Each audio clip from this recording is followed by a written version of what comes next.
Welcome to the program Power to Unite with Elvira. We just have another chance here in Phnom Penh to interview another person whom you will really be impressed because he gave up so many things. What is this all about? Why did he choose to be here in Phnom Penh? You know, what influenced him? This is none other, you know, the highly esteemed director of Hollywood. And he chose to come here to help and founded the Cambodian Children's Fund. This is none other, you know, that Mr. Scott Neeson. Yes. So, hi. Thank you. Welcome to the program. Thank you very much. Scott, your story, you know, can inspire the future youth who will be our next leader and the children to see the world is still bright. Yes, that indeed. there's still so much hope. Scott, can you tell me, you know, your background? Yes. Why did you get involved? Why did you found this one? You know? I was in the film business. I was president of 20th Century Fox. I'd been in the role for 10 years. We had a good run of movies. We had Titanic, Braveheart, Independence Day, X-Men. So I was in a very good position. So much. Oh, we were in it, yeah. So I was very well regarded. So I had finished my contract at 20th Century Fox and had an offer to run the same at Sony Pictures. So I signed the contract and I took 5 weeks off and travelled through Asia. And I had no idea and no real motivation to do charitable work, philanthropy. I was very happy in Hollywood because I was working at a senior level, working on films, dealing with the actors, the awards, the film festivals. The world is such a fit. I had, you know, I had nice cars and boats and big houses. But when I was travelling through Phnom Penh, by I don't believe in coincidence, but by pure luck, a friend's friend who I'd met sent me out to a place where there was, I asked to see a place where there was really abject poverty and where there was no one else helping. Because there's so many, as you probably know, a lot of the kids who beg on the streets have got parents and the parents are exploiting them. They sent me out to a place that was the municipal landfill of Phnom Penh, so basically the big, the Smoky Mountain here. I was really shocked at the conditions because there was roughly 1,500 children working and living on this landfill. A lot of the kids had been left there by parents that didn't really want them anymore. The mothers had remarried and had left with the new husband. A lot of them were orphaned, moved there on their own. And a lot of this, I don't judge the parents. A lot of them had been through the Pol Pot days. They were carrying post-traumatic stress. They never learnt how to care for a child, so these children were left there. And the first time I went there, it was a really profound experience. And it wasn't, I mean, the first part clearly was the terrible conditions. The smell, these children were very sick in a lot of cases. They would sleep on the garbage dump. It was so hot because there's fire going all the time. The garbage produces methane, the methane burns. But the other thing was, there was a child that was walking past at the time, very, very small, and wearing all the clothes. I couldn't tell if it was a boy or a girl. It was a girl, an 8-year-old. And I talked to her. She had a mother there, talked to the mother, and they were working, living on the garbage dump.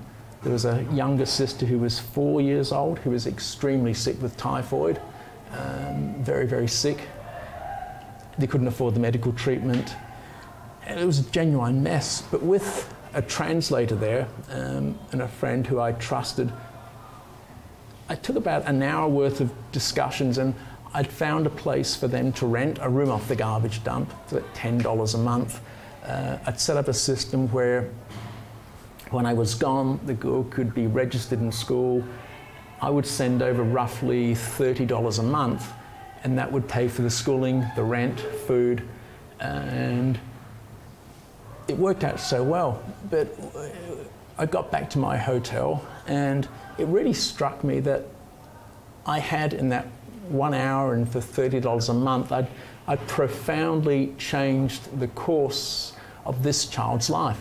Instead of going on the course of living on a garbage dump and eventually going in her mother's footsteps and marrying someone she met she would meet there in 10, 15 years' time. She would now be going to school. Yes. I had always had a rationalisation that I didn't give to charities because I didn't think I could make a difference as just one person. I thought it was someone else's problem. And I also had the belief that without knowing where my money was going, there was a good chance that there was going to be big salaries, ineffective use of the money. But when I was standing on the garbage dump and it's just me, there's this girl, and there's the mother, there's nothing in between. If I walk away, then the girl stays there. If I take action, then her life changes completely. And it struck me that we all have a power within us. We tend to underestimate just how much potential we have to change a life. And I couldn't get out of my mind. The next day I went back and 2 other kids, a boy and a girl, also moved off the garbage dump. And I began to realise that we're far more empowered than we like to think. And it tends to be, we rationalise to ourselves that we can't help, we can't do that, because it's too confronting for us. The girl that actually just graduated university last year with a degree in management and finance. So it's a 360-degree turnaround for you. You were in a state of shock because you're living a very good life. Yes. Well, there was a shock of seeing the poverty and then the understanding that I did have the ability, the power, and also an obligation, because I think everyone inside, people like to believe they've got good values, that they have they've got goodness in their heart. But for me, when I'm standing there, I've got a choice. I could walk away and go back to Hollywood and continue making films, or I could do everything I could to try and get these kids off of a landfill. Now, and that's a very stark revelation. Look at, either you go one way, you go with your values, or you go back to the life that you'd been living. And I could have done that. I could have gone back to Hollywood, maybe sent money over here on a regular basis and continued working in Hollywood. But I just felt that I was meant to be doing this. So it's the and I was good at doing it too. I loved solving problems, working with people here, ensuring that we'd hire good people that would look after the children. So we started with education, then we started a medical clinic, we've built houses for the people to live in, we rented groups, and it was a great experience. And the more children that were being brought off the garbage dump and into school, the more motivated I became. And I started to see a longer term vision, that they could get a better quality education than public schools. We could look after the families so the children could go to school, and it grew from there. I ended up spending 1 year at Sony, and I would make a trip over to Cambodia for 1 week every month, and so I wasn't really focused on my job. So 3 weeks in Los Angeles, 1 week in Cambodia. I thought initially that I could make the two worlds coexist because I was earning a very good salary and I could send all the money over here and run a charity. But the issue became that if I wasn't here in Phnom Penh, things would fall through the cracks. Children would not get picked up. There's potential of trafficking, there's potential of them not coming one day. There's also, in one case, when a bus driver didn't turn up, and these poor children that I'd promised an education to were never picked up to come into the charity, and those things was just too much. And so I had to make the decision to be based here, have a good quality of programs, care, nutrition, or be based in America and have enough funding to run it, make a compromise. Quite different. You might end up being frustrated. It's different when you are there, presently seeing the problem every day, help the problem. So you sacrifice yourself a lot. So that's the catalyst for you to see you are needed. It is actually. It is that sense of being needed. We will continue, our beautiful conversation with Mr. Scott Neeson sa babaglik po ng Power to Unite with Elvira.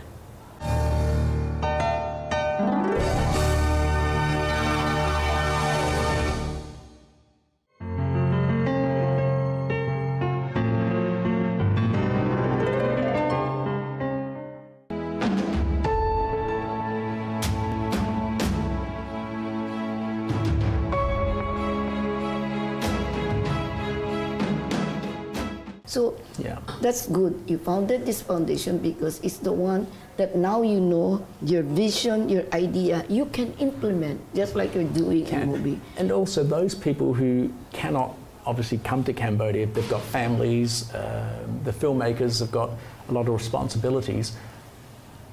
They know me, they trust me, and it's clear that I didn't move here for the money because I sold everything in Los Angeles in order to set up the charity.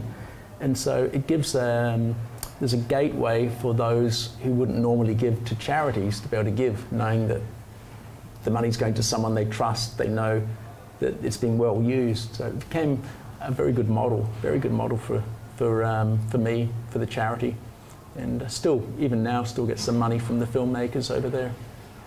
So, and I think it's very good to let people know important that we should avoid this dole-out system. Yes. You know, yes. I found too that unlike the children who are in the tourist areas, they've been exploiting tourists, and the children themselves get exploited by parents or relatives who take their money. When I was on the garbage dump, I was standing on this horrendous landfill. The children there, invariably, they always, when they came up and asked for something, they didn't ask for money. They would always ask me, please take me to study. I want to study. That's good. And even at the young ages, it amazed me that they would understand that the way to get off of there long term and to take their own families off was through education. And it's hard. When a child doesn't ask you for money, when a child says, can you get me into school, how do you say no? Yeah. You know, it really hooked me in. Yes. And it's just, saying no is just not an option. If they ask for money, then you can say no, you don't feel so bad about it. And when a child looks at you and says, can you get me into school? Yes, wow, and you are very in the powerful. position to do something. And when I realised I could do that, yes. I sold everything in America, and my budget said that I could support it from my own money for the next 20 years, provided I didn't have more than 80 children or 100 children. And nowadays we have 2,000, so I'm out there fundraising all the time for the education, universities. We have a medical clinic now, building homes. We don't just focus on education, we have leadership, responsibility, and we have the values wisdom program. So there's three pieces to it. I think in Asia there's become a tendency to put too much focus just on education and not enough on personal development, family values, looking at traditions, cultures, the structure of families with grandparents. In a lot of countries, South Korea, Japan, it's such an intense focus on just getting an education, getting a degree, getting into the best universities. And I do think that needs to be balanced out with other parts of life. They were pressured too much. Oh my God, and So the mental health, suicide. Yeah, in Japan, in in Hong Kong, in Taiwan. pushing all the time to get into the best universities. But there's so much more to life than just a great education. And they need to understand that, the parents need to understand that there's just as much, I think, social status or whatever, if you have a balanced child, if you have a balanced life.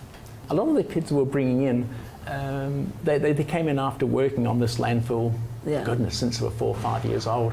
So one of the things I insisted was that I'll get you into school, but you also have to have a childhood, because they were sometimes 9, 10, even 12 years old, and they'd never had a chance to be a child. They'd always had responsibility of looking for recyclables, looking after younger siblings, sick parents. They never had a day off. And so having a childhood, having some enjoyment, for me was more important than education. They wanted the education, I wanted them to have a childhood, and it worked out very well. With you. And we both ended up, both of us won, so they would end up going to school, but we also had a lot of outings, sports, competitions, and a lot of fun. Yeah, because I can understand you, because we always put ourselves in their position. Yes, and we always believe that they should be given the chance, you know. So we cannot change the whole world, but if we can influence, give them a good life, why not?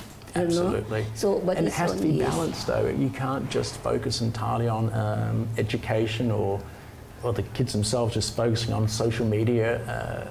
They have to experience life, they have a bit of taste to understand the joys, where the joy will come from, the grounding that family brings for them, the ability to have a good solid friendships, respect.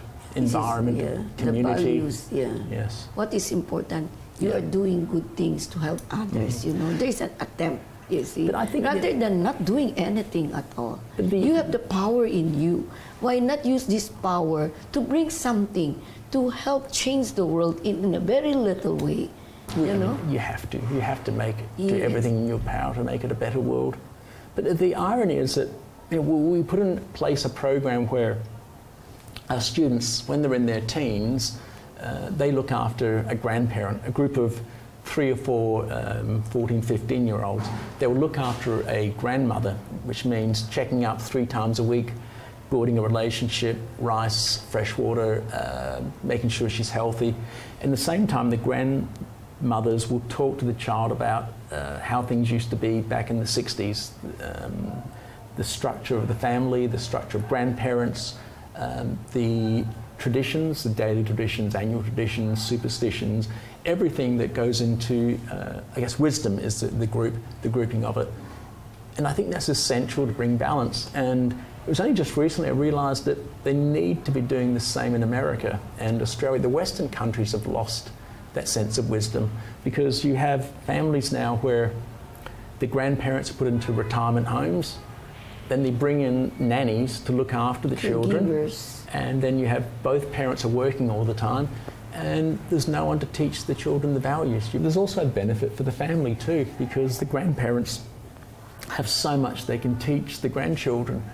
The parents may have to work, they'll be out of the house 10, 12 hours a day, they have to bring in the income, and it's the grandparents who should be looking after the children.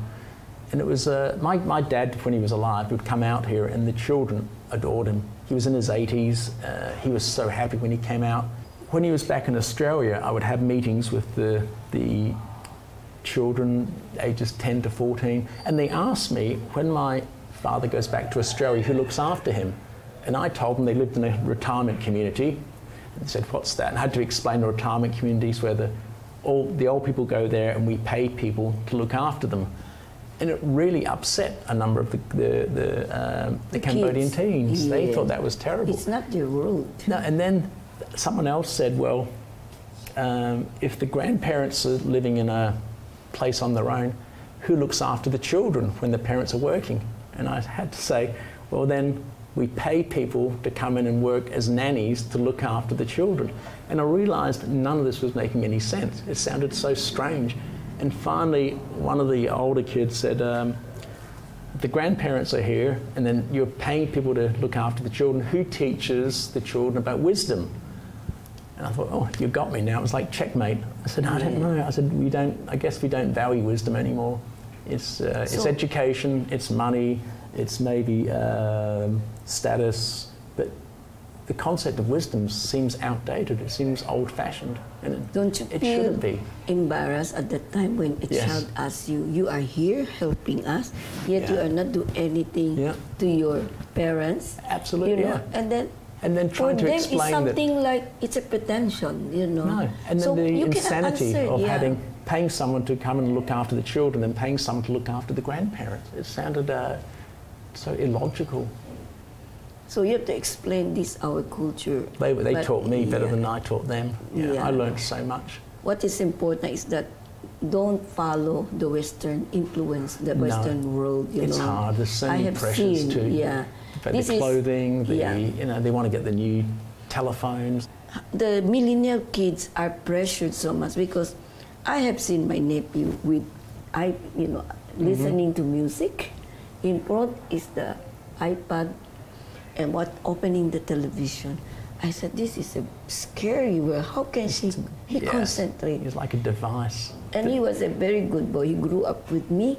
So I realized that what is important, you make them feel the love. Anyway, it's really nice talking to you, but we will continue our beautiful conversation. I hope you don't mind. We will have another one. So magbabalik po ang programang Power to Unite with Elvira.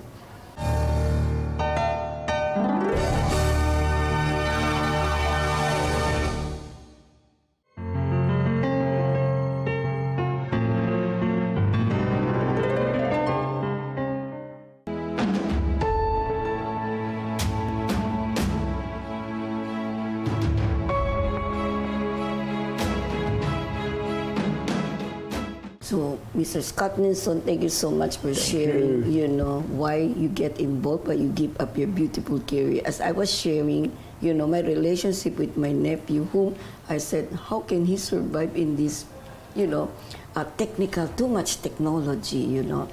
And I was very surprised, so because we are trying to find out what's wrong with him. So we spent time, my mom and I, you know, really took good care of him, show love. For me, the power of love is very, very important. The love that he felt, you care for him, that makes him strive to show that, you know, it didn't go to waste. And that's the big motivation with the children we have, because no one's ever told them that they're loved, that someone's proud of them, will acknowledge if they do well in school, if it's their birthday, just those small things, to know that they are special to one person. Every child has to feel special, has to feel loved, has to feel that they have a meaningful part of someone's life. It's essential. You have been here for 10 years with this family. 15 years now. So what did you see, the things that you think makes it work, that you were able to feel very complete, but not totally complete, because you still need to do a lot more? Yeah, well, it's just the potential to change a child's life, and to do so in 180 degrees, because you can see the current path of the life is terrible. The parents have either alcoholism, they've abandoned them, drug addictions, and we can put them on a path where they have all the opportunities for happiness, not just education, but balance, a sense of purpose in their lives, a sense of happiness, family, and the ability to turn the light on. You see these children, the light in their eye is gone when you find them, and within a month or two, when they feel cared for, they've got such a change. Their whole faces change. The light comes on, they become whole again. And having the ability to do that, to make that change, is a real gift. I feel very blessed to be able to be in a position where I can facilitate that. I get to see it every day. There's a wonderful video we've made, which we're releasing on December 7, which is showing over the last 15 years some of the changes in the individual children, big, small, how they've gone from garbage picking to university graduates, filmmakers. And it's been an amazing journey. And to be part of that, to be able to facilitate that part of a child's life is just, it's a blessing. I've been very lucky. Yeah, and you have proven that given the chance, they can make a change. It's amazing, just a small bit of opportunity. Yeah. They don't realise it, but the bigger gift is being loved, being cared for, having people around them that have unconditional love, whether they do well, they can do things wrong, you don't want to leave them, you don't want to throw them away. That is a bigger gift, which they learn later on. So they have a childhood, they have security, and they get to go to school. And there's nothing greater, there's nothing else you need in life. And you never regret, for 15 years, you make a change in your life? No regrets. You know, I do, every now and then I do miss it. You know, I'll be on a garbage dump on a Sunday, my friends will call up there at the Academy Awards or the Cannes Film Festival. On Sunday I take my boat out with my friends. I do miss that. But there's nothing about regret. I mean, I just... When you saw the smile. Oh my goodness, yes. The smile of the children. And I see it every single day. Makes a lot of difference, right? I go down there every night and there's always children that come running out, yelling my name. Yeah, hugging you. Dozens of them, yeah. Dozens every night. I mean, that's probably the most blessed life you could hope for. What else is there? What is important is that your needs is also simple. Yes, it is now. So we will continue. I hope you will give me another. I would love to. Another part. So see you next week dito po sa programa ng Power to Unite with Elvira.